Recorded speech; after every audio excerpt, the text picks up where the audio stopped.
Hello, welcome to Real Frank Football. Thanks for checking it out. In this episode, we're going to take a look at Week 3. We're already at Week 3 of the college football season. Before we get started, let's take a look at what a sweet little boy Pat McAfee is on college game day. Here he is. He's eating. He's enjoying his free meal, and he's got a tomahawk steak in his hand. And look, it offers it to Saban. And he goes, no, I shouldn't do that. All right. Yay. I love Pat's face when he took a bite. I don't think Pat thought Saban was going to take a bite. Look at that. He gives him the piece of tomahawk there. I can't believe Saban took a bite out of it. Look at his face. I think they're going to become best friends, Pat and Saban. We have a lot more clips to look at. All that coming up next. Real Frank.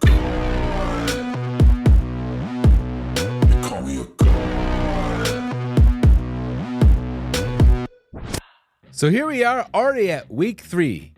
But before we get started, please subscribe and check out my other videos and make sure to smash that like button. Georgia versus Kentucky. Boy, did Kentucky blow it. They had a chance to take down one of the best teams in college football the past 10 years. One of the toughest teams this season. And they blew it. They choked. They flushed it down the toilet. They were in this game and couldn't manage to pull it out. And they were leading most of it too. But there was some plays that could have maybe impacted it. And this was one of them. The Georgia player catches the ball, it appears. And as he's coming up, the ball pops up. And the Kentucky player catches it. And he ends up running all the way back down for a touchdown, and they would have had a significant lead at this point in the game. However, the officials ruled it an incomplete pass.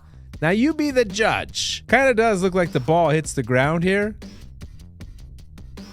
but it's hard to tell. But what are the chances? The ball bouncing up and him catching it and grabbing it? That kind of summed up the way this game went. You blew it. Oh yes. Colorado versus Colorado State. An intense rivalry, and we all know what happened last year with the coaches, the sunglasses, the disrespect. Now, do you think Colorado would learn? Apparently not. Their quarterback and wide receiver gave an interview.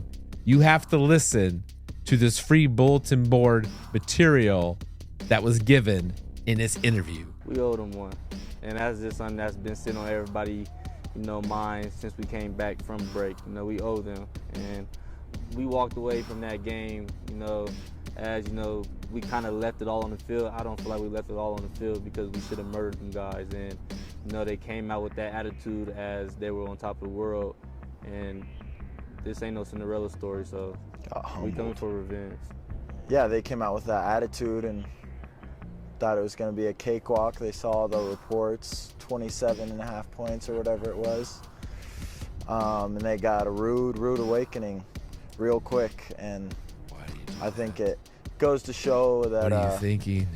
The hype, the media train, all that, it only gets you so far. At the end of the day, you have to line up 11 guys against our 11 guys, and we'll find out who wants it more. And like say, hey, man, that's not a good idea. We'll see how far Instagram followers gets them. Oh no! Play football. So, at the end of the day, the millions of followers and fans that they then produced and got, and celebrities that then jumped on their side because of who Deion Sanders is. At the end of the day, Deion Sanders ain't playing. It's those players playing. So those players better back up on what they speak about. I'm sure everything turned out well for them, and Colorado State went in there. They were playing at home and destroyed Colorado. Oh. What were they thinking? Clowns. So after the game is over. Colorado State's quarterback tries to do the right thing and shake Shador's hand. I wonder how this will go. Sit on Instagram. You talking on Instagram. All right, keep talking about business. You can't fuck with me.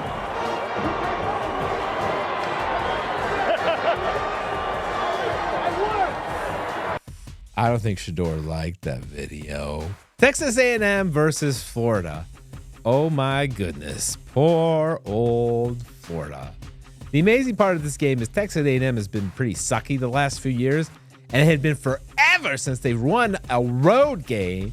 And unfortunately for Florida, they snapped that streak at the Swamp. Now in the game, Texas A&M's quarterback, their backup quarterback played, and he was a freshman. You have to check out this move that he does to the Florida player. Ball snapped. Takes up. Oh, no! I think he lost his jock. Oh, my goodness. I think he lost his jock strap. His jock strap fell out. Look at this move. I mean, oh. You know that clip was played over and over and over everywhere. That poor guy. Everyone had big expectations for Florida this season. So I wonder how the fans are going to react to Billy leaving the field. He's been doing well.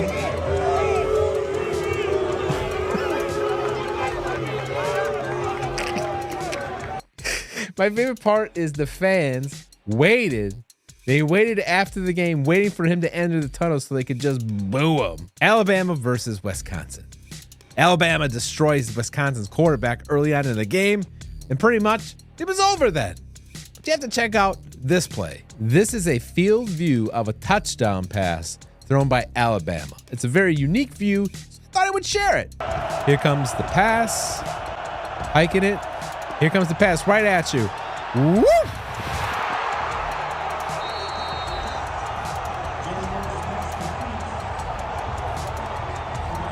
How pretty was that? Boston College versus Missouri. This was a close game also, but Boston College blew it. But this is kind of a unique situation. You'll see number 3, the Missouri player, he's got his hand on number 88's mask.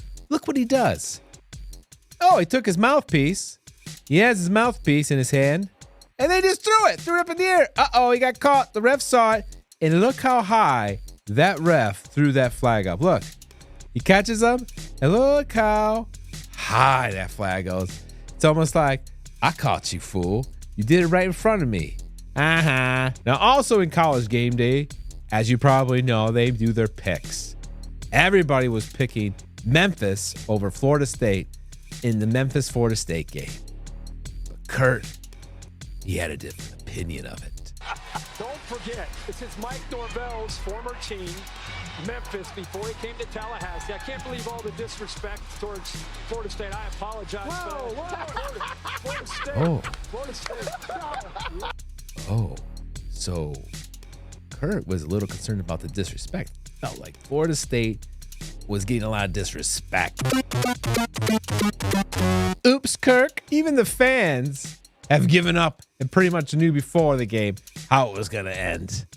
We are cooked. And this press conference after the game by Florida State's head coach, Mike, kind of sums up how it's been for them. Remember, they were 15-0. People were pissed. They got left out of the playoffs.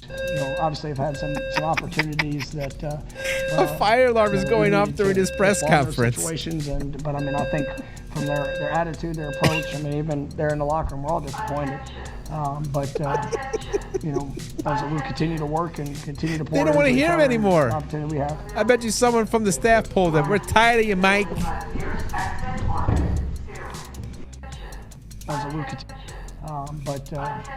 You know, as we continue. Here's another angle. Continue the opportunity we have.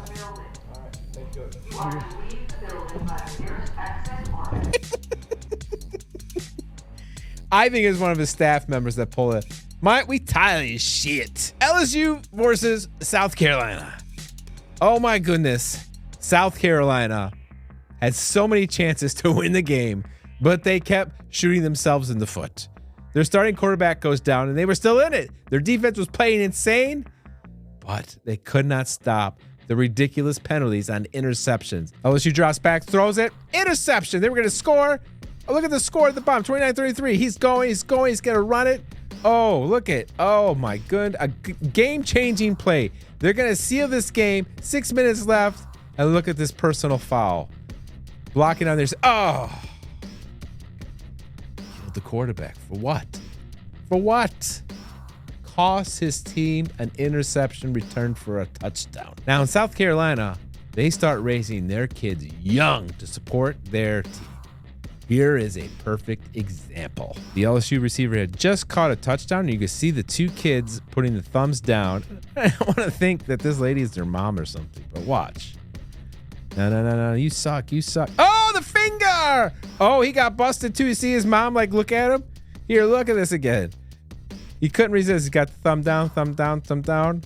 Oh, the finger! And then his mom, oh! You know he got a talking to. Or maybe a kiss and a hug to show how proud they were. Maryland versus Virginia. Maryland wins. Nothing really exciting here, except for another one of these. I love these. Here's a quarterback. Is that his offensive lineman center? Oh, no, he threw up. Oh, my God. Look at that. Look at that. That pile of vomit on the floor. Look right there. He's going to hack it up again. I got to play this again. Here we go. Here we go. Oh. Right there. Look at that pile of vomit. It's on the field. Players are going to get tackled into that stuff. Then they're going to wait. They're going to get up and they're going to be smelling like vomit. Awful. Nothing worse than smelling like someone else's vomit. Disgusting. West Virginia versus Pittsburgh. This was a close game. Pat Narduzzi was not a happy man. There were calls that were missed, and there were questionable calls that were not made. And Pat, he had his opinion, and he let the world know at the end of the game. Job, period.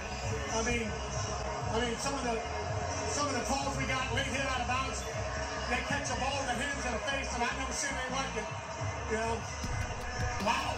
We beat West Virginia in the backyard brawl, and we beat the officials too in one game. This one is personal. How are you feeling right now? It's personal, and we're gonna have a damn good time in the locker room. Hell of a pit. They had to beat the officials too. Someone's gonna get a fine. Someone's gonna get a fine. Toledo versus Mississippi State. Now, for those who don't know, Toledo is MAC school, very small. Mississippi State is an SEC school. And Toledo blew out Mississippi State. Who the hell saw that? That's crazy. A MAC school blowing out, not just like winning by a couple points, blowing out an SEC school? When the hell did this happen? Wild. UCF versus TCU. TCU had like a 21-point lead in the first half. And then UCF came back from 21 points to win the game. As you know, he choked big time. Texas versus University of Texas San Antonio. I mean, nothing really exciting to report here, as they should have. Texas blew them out. The big news was that their starting quarterback, Quinn, hurt his oblique, and everyone got to see Archie Manning. And boy, could that boy move.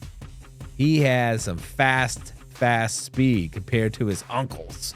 Man, must have skipped a couple generations there. But after seeing Texas at Michigan last week, Matthew McConaughey was there, and now he's here.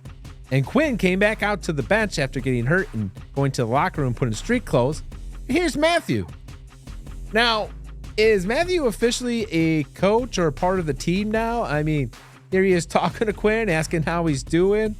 I don't understand his role. Like, is he part of the coaching staff? Is he in the yearly team photo now? I mean, the access this guy has is crazy. He's just an actor.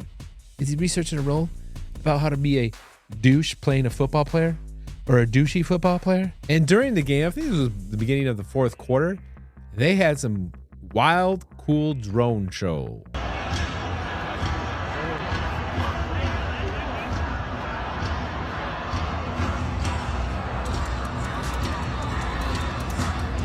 Now, this isn't the entrance. This is during the game. I think this is the start of the fourth quarter.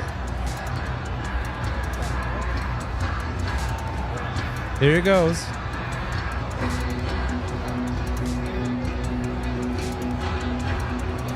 What's it going to be? What's it going to turn to? Oh, the Brahma Bowl. There it is. The amount of money these colleges make hand over fist. Woo! Oklahoma versus Tulane. This was a lot closer than it should be, but eventually Oklahoma pulled away. But this has to be one of the worst extra points ever seen in college football. Now, what I want you to do is watch this girl right here at the top of your screen, right below the crossbar. Watch her. Here's the kick. Here we go. Oh my God, it smoked her in the head and she's pissed. Bam! Smokes her right in the head. What was he aiming for her? Did he say something? Did he say something about his mama? Bam! Like pegs her. And, oh, she's mad. Like, what the hell, man? Indiana versus UCLA. Indiana beats UCLA pretty handily. Now, this was a significant win first because it was UCLA playing their first Big Ten conference game. As we all know, they came from the Pac-12. That is now like the Pac-2. And Indiana has been horrendous in the Big Ten over the years. But they were able to go to UCLA and beat them. Now, because of this type of win is rare for Indiana, some of the fans were confused. Someone tell us how we're supposed to behave right now. I don't know this feeling. I don't know what to do. I'm perplexed and confused, but I'm liking it. You don't know how to celebrate. What did you do? Burn a couch? Huh? Streak the field? It's completely lost. San Diego State versus California. Now, California wins handedly. The stadium must have had some sort of promotion or some sort of cards that they gave to the fans. And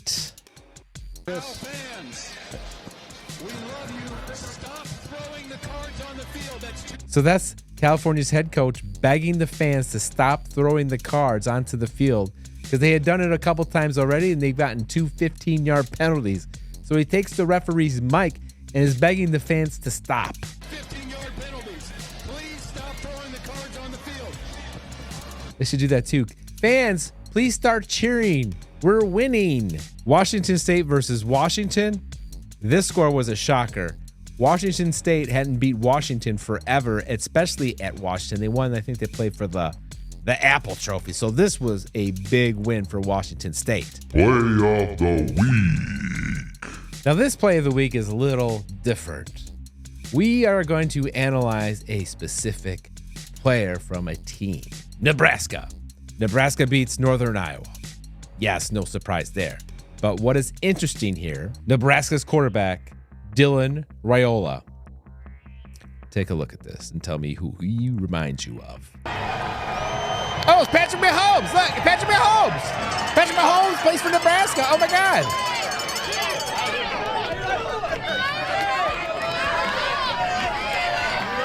It's Patrick Mahomes. Now, if you watch any NFL games, and if you do, Kansas City is always on, and you always get to see Patrick Mahomes. This guy's like a doppelganger, whatever they call that, whatever. His twin, right? Supposedly, I mean, it's not supposedly, it's pretty obvious that he idolizes Patrick Mahomes. I mean, he even looks identical to him, and he's imitating his identical post game. Look at the way he's walking up there. Patrick Mahomes does this all the time. Look at this. All the time he does that. It's pretty freaky, right? Okay. Here are some additional photos. On the left is Patrick Mahomes, and here is Nebraska's quarterback, Dylan Riola. Look at, he must study Patrick Mahomes, his mannerisms, walk around, stare at himself in the mirror, imitating him so we can get every little detail of Patrick Mahomes down. Here's another example. He's even got the scream down. The scream.